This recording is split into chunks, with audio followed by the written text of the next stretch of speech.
This is Youth Poverty Scholars Radio / TV 96.1 FM and DNU2. I'm Tristan here with Timo. Black Star. Amir. And this is Super Duper Zaire. And we have our guest today. Yao Sin Osolo.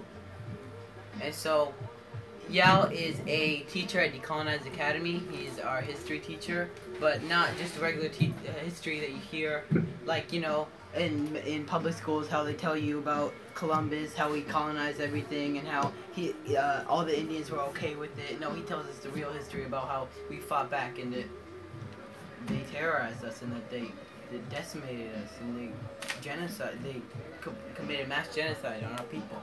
So I just want him to tell more about what he does at Decolonized Academy. Go ahead, Yao. So pretty much I'm teaching these young warriors, young students, young scholars, the process of decolonizing. And decolonizing, you know, how I interpret it is rejecting everything that the colonizers give to us, whether it's our identity, whether it's our way of life overall, and whether it's like reclaiming our lands, which is Semanawak, and they falsely call it the Americas. Real quick, I just wanted to ask a question to you. So you've been teaching us lately about all the indigenous names, and so you just mentioned Semanawak. Can you give a little intro about what that was and how it came to be?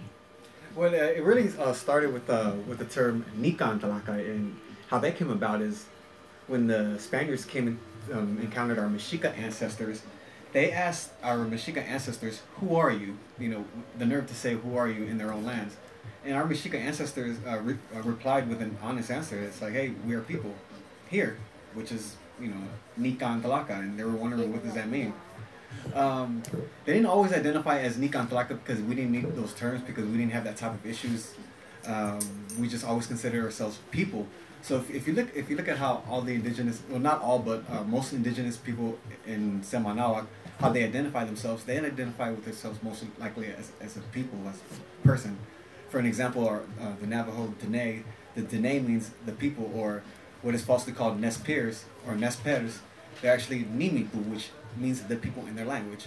And I could give more examples, but that's just you know, an example on how we always consider ourselves, which is people of these lands. Nothing more, nothing less. Thank you.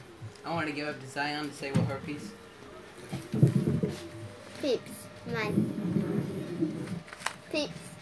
my name is Black Star, and I'm going to be talking about eviction first.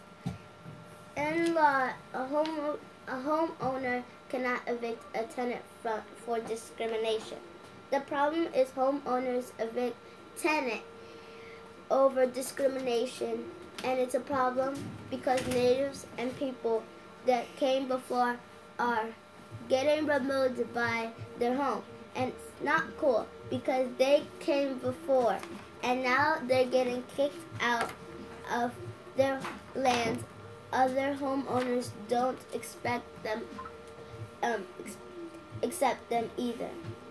My opinion is I've discovered that people are betting over houses for bigger money, and homeowners are willing for more money, so they kick out the tenants and go to rich people, other words, white people. And I also got some other piece, have just a sample of it, but there's going to be more.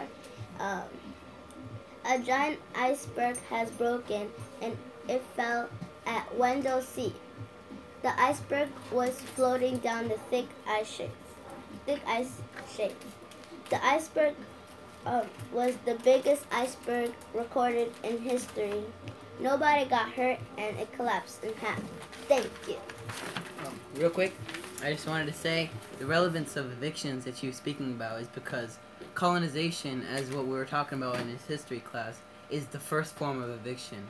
It's the first form of kicking someone out of their habitat, their home, and their natural land and acting like that it was never theirs in the first place. So I just wanted to consider the relevance of that, and that ties in with our whole piece. We did a new issue, a newspaper.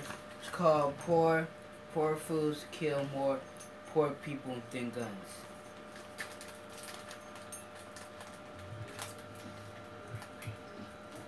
That's all.